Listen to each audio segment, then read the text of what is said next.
जय गुरु जी संगत जी। आज मैं श्री शिव महापुराण के खंड 2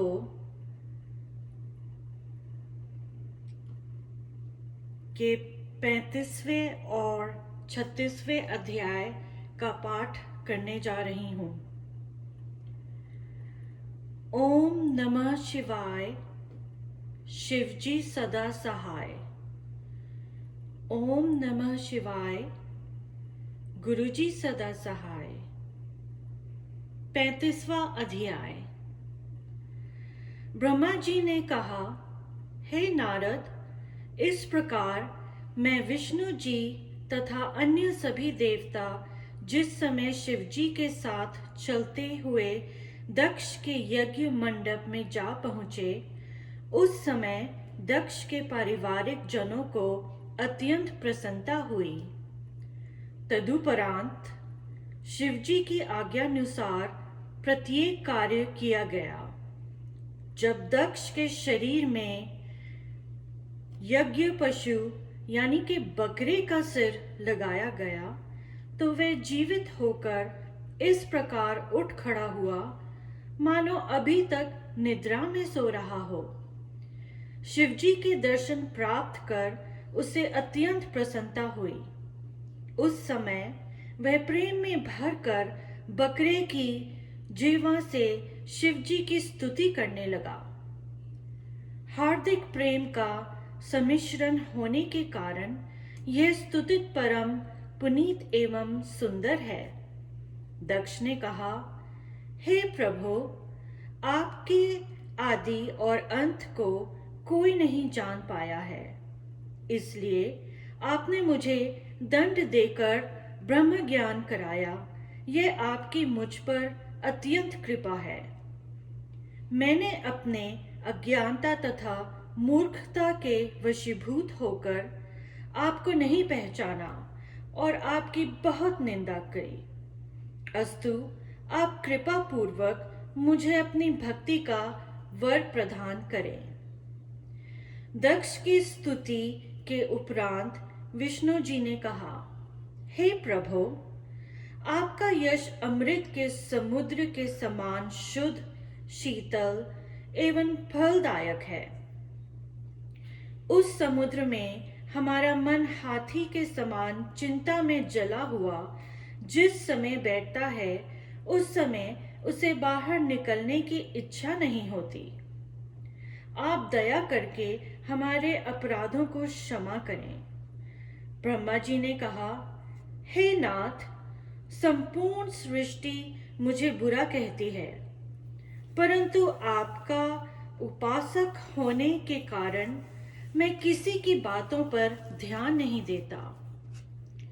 श्रितविज ने प्रार्थना की, हे प्रभु, हम आपको न पहचान पाने के कारण शोक और चिंता आदि में पड़े हुए हैं। आपका तेज और प्रकाश अत्यंत सुंदर है, अतः हम आपको सहस्रों बार प्रणाम करते हैं।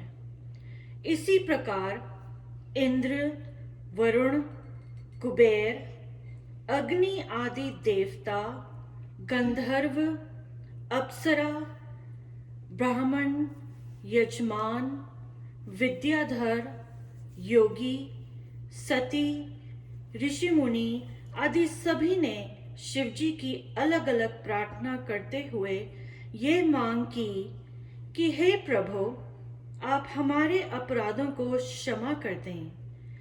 आप संपूर्ण सृष्टि के स्वामी, सबको उत्पन्न करने वाले, सबका पालन करने वाले तथा सबका नाश करने वाले हैं। अस्तु, आप हमारे दोषों पर विचार न करते हुए हमें अभयदान दें। ओम नमः शिवाय, शिवजी सदा सहाय। ओम नमः शिवाय, गुरुजी सदा सहाय। 36वां अध्याय। ब्रह्मा जी ने कहा, हे नारद, तुम इस बात को सत्य समझो कि शिवजी के चरणों का पूजन किए बिना करोड़ों जन्मों तक भटकते रहने पर भी दुख दूर नहीं होते। अस्तु, जो बुद्धि बाद में प्राप्त होती है वह यदि पहले ही प्राप्त हो जाए तो किसी को कष्ट न भोगना पड़ेगा। अब मैं शिवजी की अन्य लीलाओं को कहता हूं, उन्हें सुनो। भगवान सदाशिव ने जब सब लोगों द्वारा की गई स्तुति एवं प्रार्थना को सुना तो उन्हें अत्यंत प्रसन्नता प्राप्त हुई। उस समय उन्होंने मुस्कुराते हुए इस प्रकार कहा, हे देवताओं, दक्ष ने बकरे की जिन्वा होने के कारण गलबल के रूप में जो उत्तम स्तुति की है, उसी प्रकार जो मनुष्य हमारी प्रार्थना करेगा उसे संपूर्ण श्रीधि सिद्धियों की प्राप्ति होगी। हे सभासदों, हम ब्रह्मा तथा विष्णु संसार को मुक्ति भुक्ति प्रदान करने वाले पर ब्रह्म परमेश्वर हैं। हम तीनों गुणों से परे हैं। सच्चिदानंद रूप ब्रह्म केवल हम ही हैं। ब्रह्मा, विष्णु तथा अन्य सब जीव हमारे ही स्वरूप हैं। वेदों का कहना भी यही है, परंतु जो अज्ञानी जीव उसमें भेद समझते हैं उन्हें कष्ट उठाना पड़ता है। जो मनुष्य हम तीनों देवताओं को अन्य प्राणियों के समान ही विचारता है और उनमें किसी प्रकार का भेद नहीं मानता, वह उच्च पद को प्राप्त होता है। जो हम तीनों को भिन्न भिन्न करके देखता है वह सहस्रों युगों तक शोक में डूबा रहता है। इससे सब लोगों को उचित है कि वे श्रेष्ठ बुद्धि का आश्रय ग्रहण कर सब देवताओं तथा मुनियों की सेवा किया करें।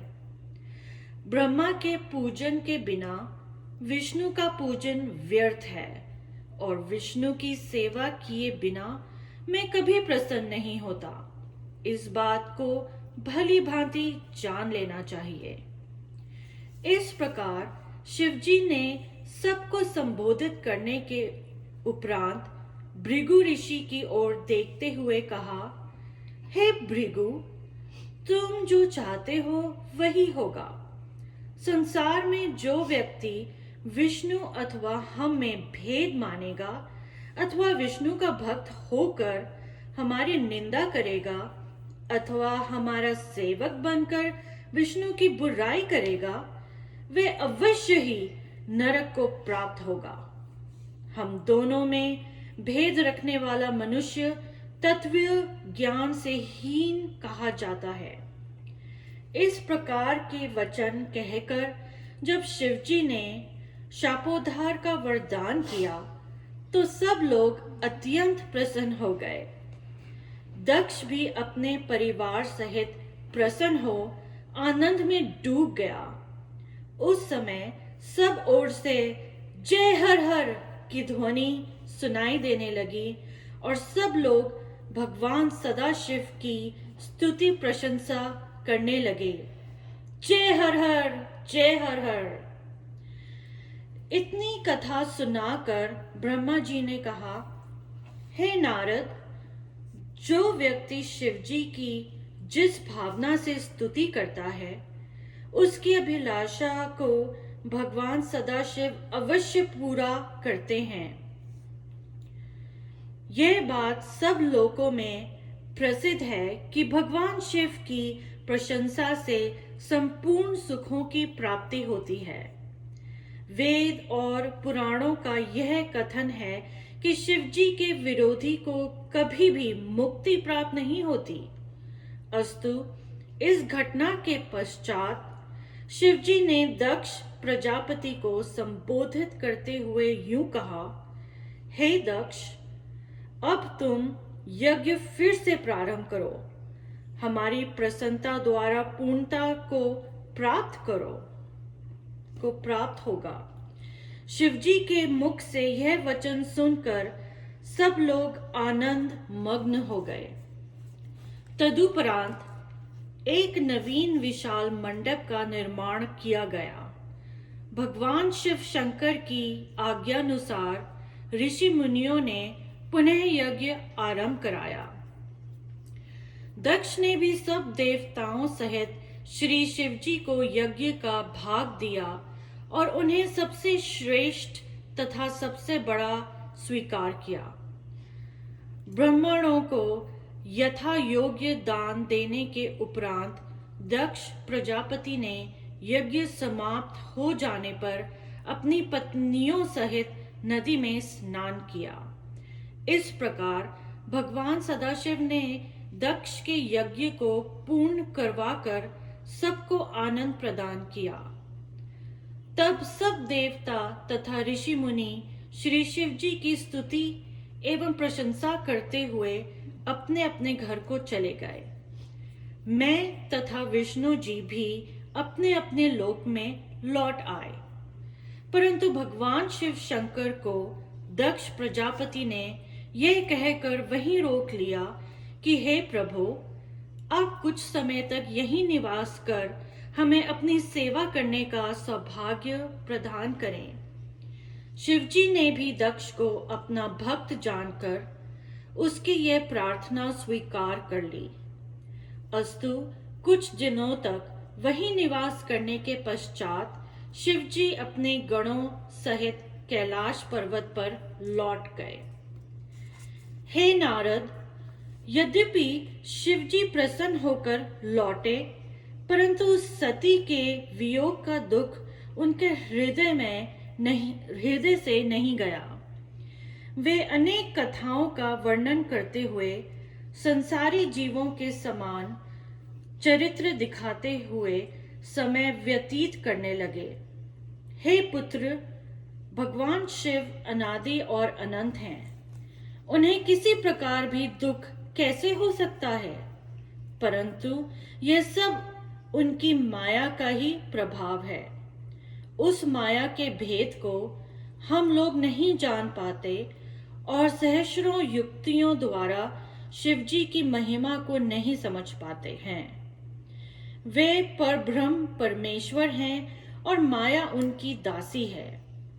वेद का कहना है कि भगवान शिव की महिमा का वर्णन किया ही नहीं जा सकता और सरस्वती सब कुछ वर्णन करने के उपरांत भी यह कहती है कि मैं भगवान शिव शंकर की महिमा का वर्णन करने में सर्वथा असमर्थ हूँ। विष्णु जी प्रतिदिन भगवान शिव की सेवा करते रहते हैं और अपने हृदय में उनका भय माना करते हैं। उनके समान दीनों का रक्षक और कौन है? वे अपने भक्तों के मनोरथ को सब प्रकार से पूर्ण करते हैं। वे अपने भक्तों के निमित्त अनेक प्रकार के दुख भी उठाते हैं, परंतु स्वयं किसी को दुख नहीं पहुंचाते। उनकी सहायता से ही मैं सृष्टि को उत्पन्न करता हूँ तथा उनकी आज्ञा पाकर ही विष्णु जी सृष्टि का पालन करते हैं। उन निर्गुण रूप परम प्रभु शिव जी को मेरा कोटिशः प्रणाम है। ओम नमः शिवाय। शिव जी सदा सहाय। ओम नमः शिवाय। गुरु जी सदा सहाय।